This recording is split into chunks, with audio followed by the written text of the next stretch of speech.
Hey, what's up, people? We're gonna do this one on homosexuality, sin, genes, behavioral traits, uh, conditioning, social conditioning, archetypes.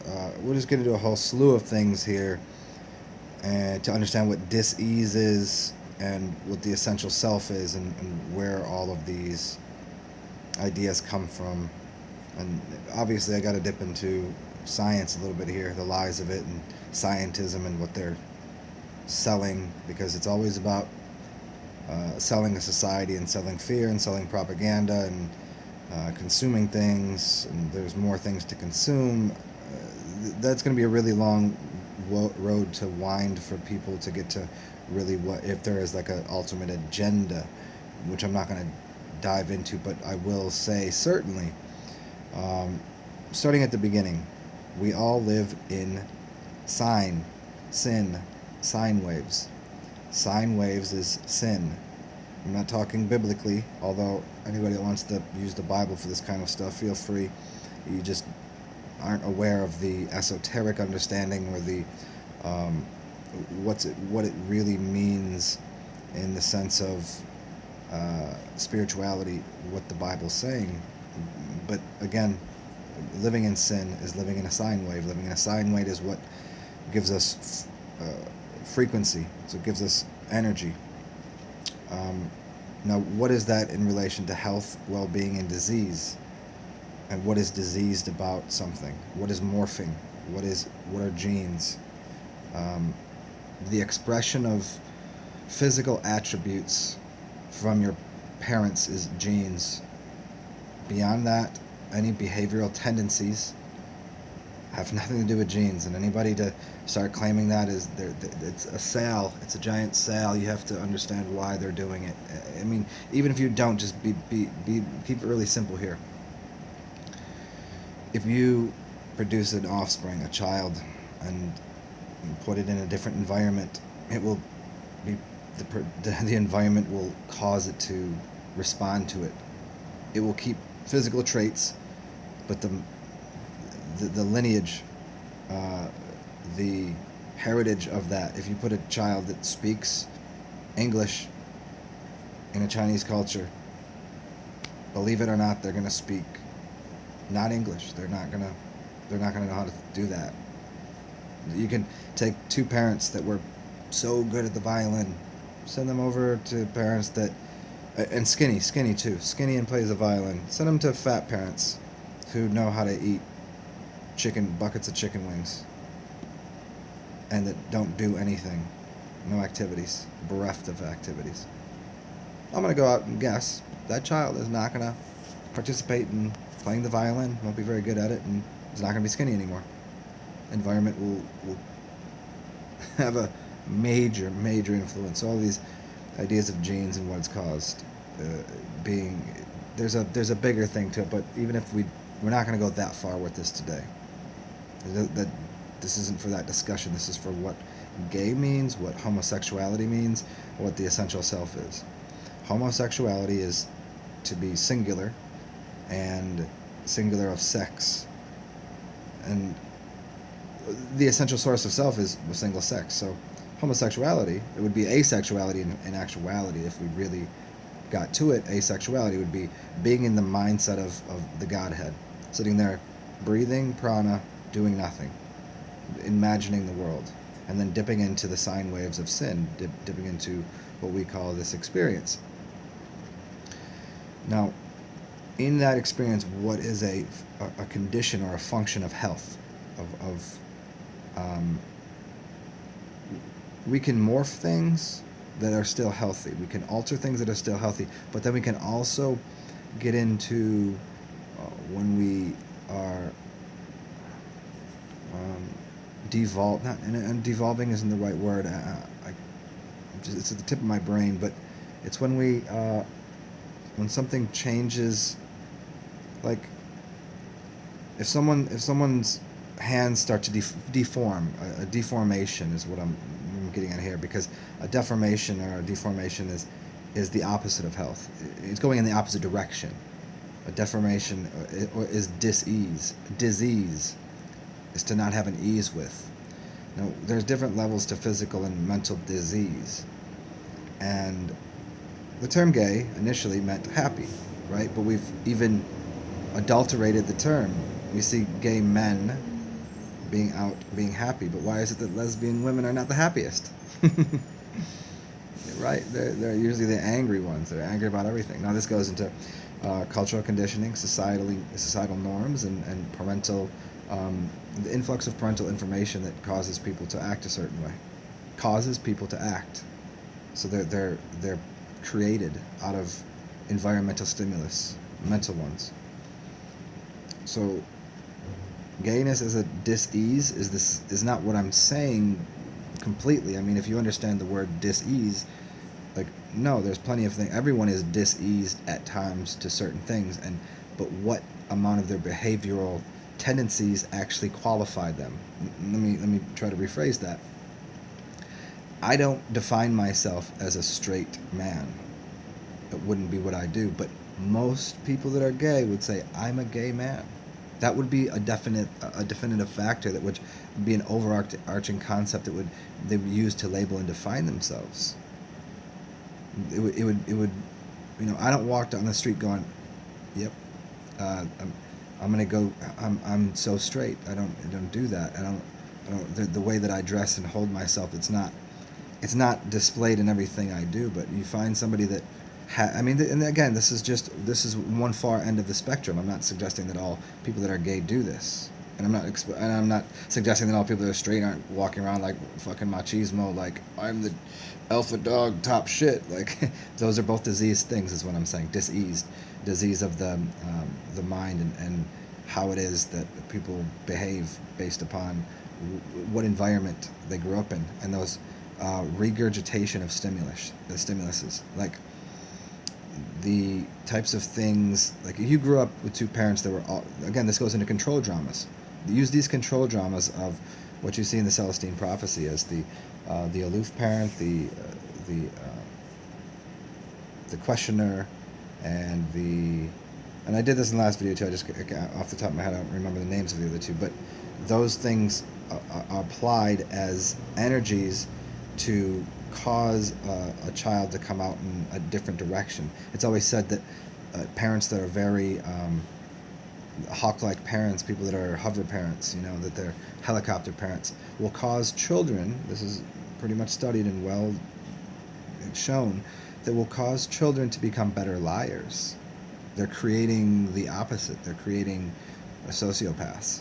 They're creating people that will just, because if children isn't allowed to express themselves and go through a process, they'll learn how to sidestep it and bullshit.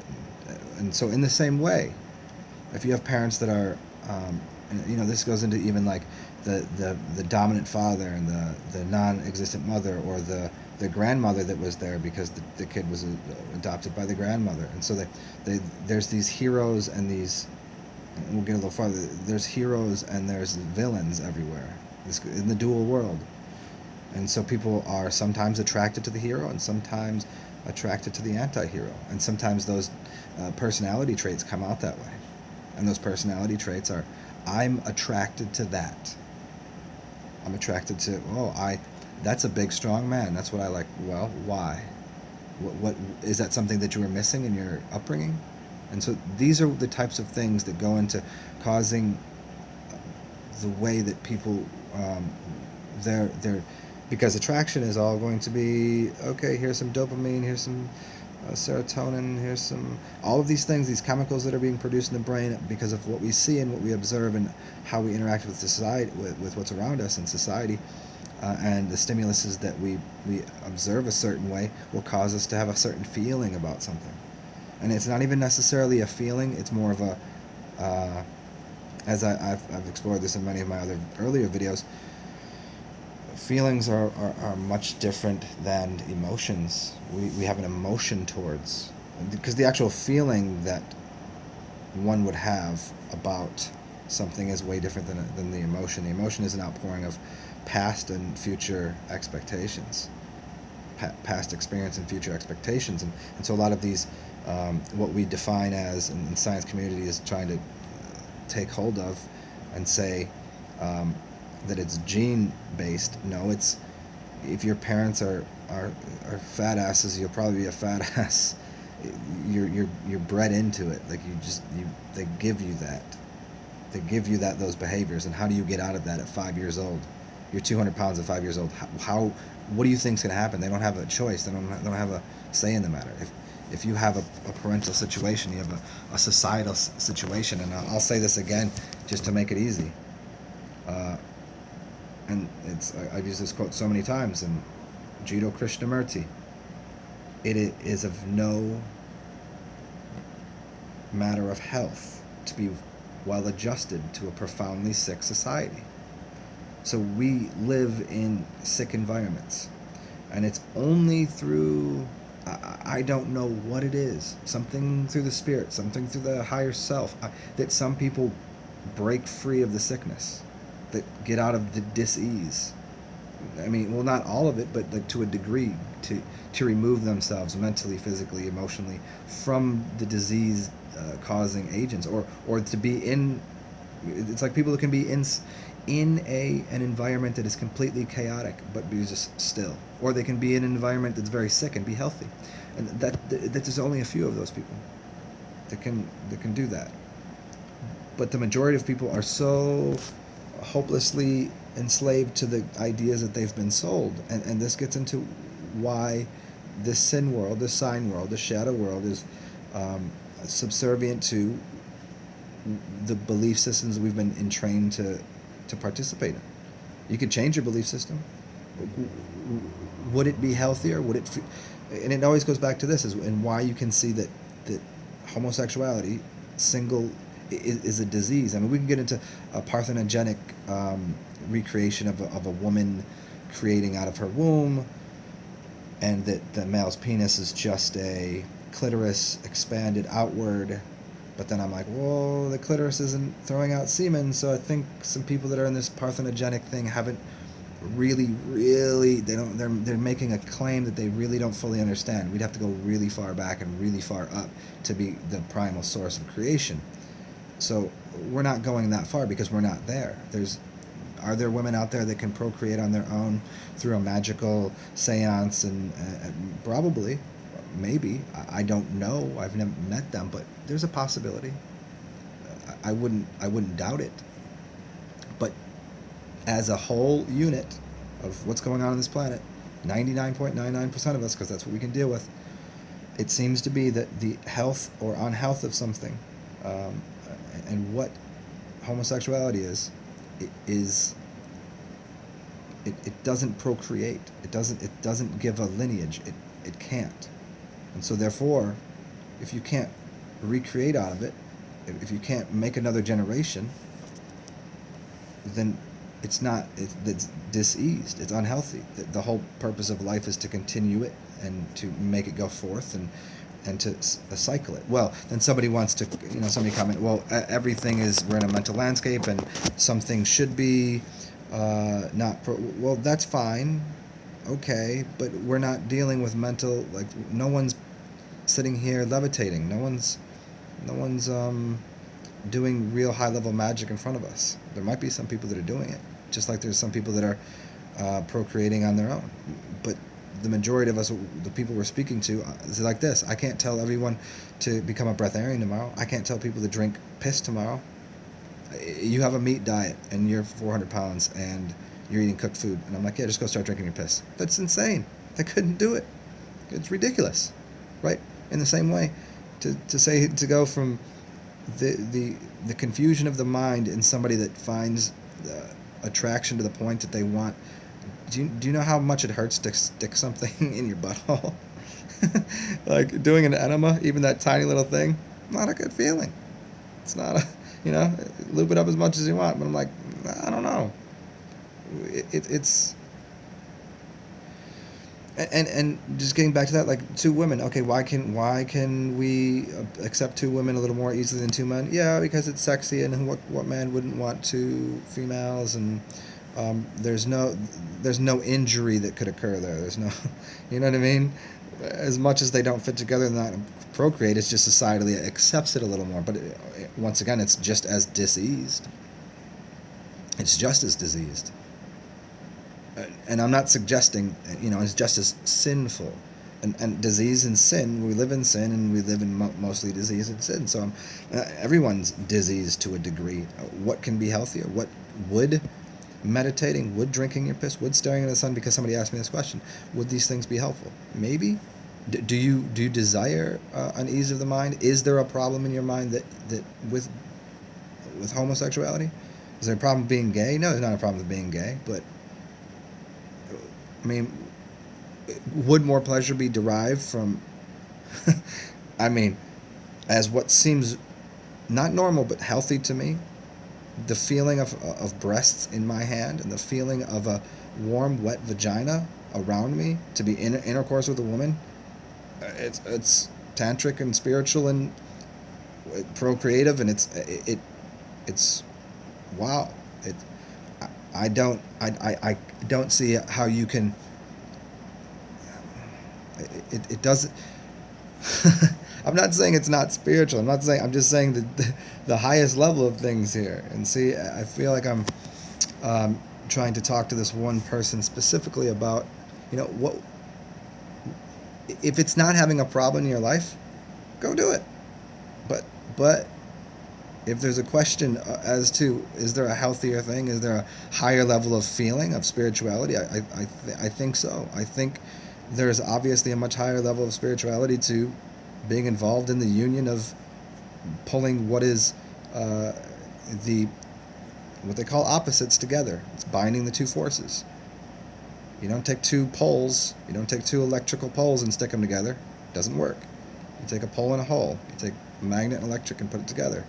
And that becomes Kundalini. That becomes the whole thing.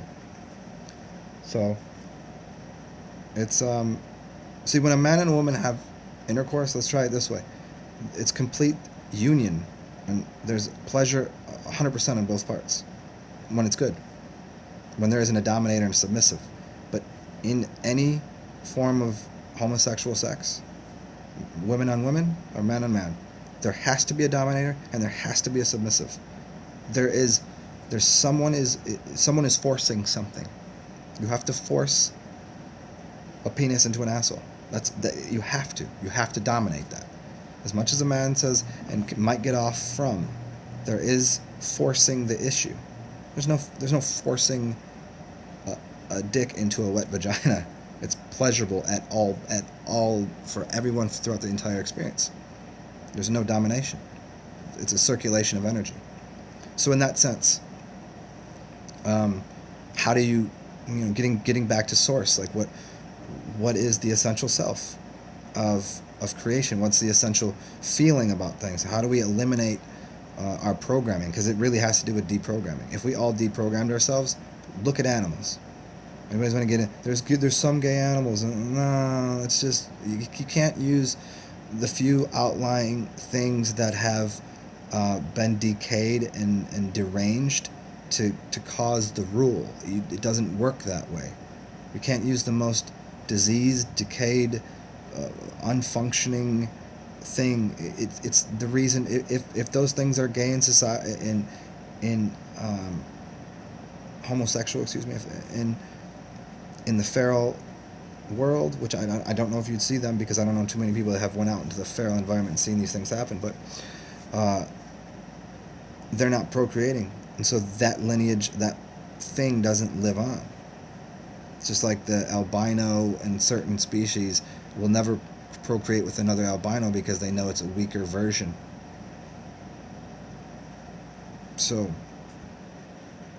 it's like, if the whole world went gay, the whole world would end. Perfectly logical. So therefore it can't be healthy for the entirety. And this goes into some people probably are going to want to get in all these other conversations about, well, what about two people that are gay, that they're so loving for the child and all this. We're not doing that right now, and there's much more to it than that. But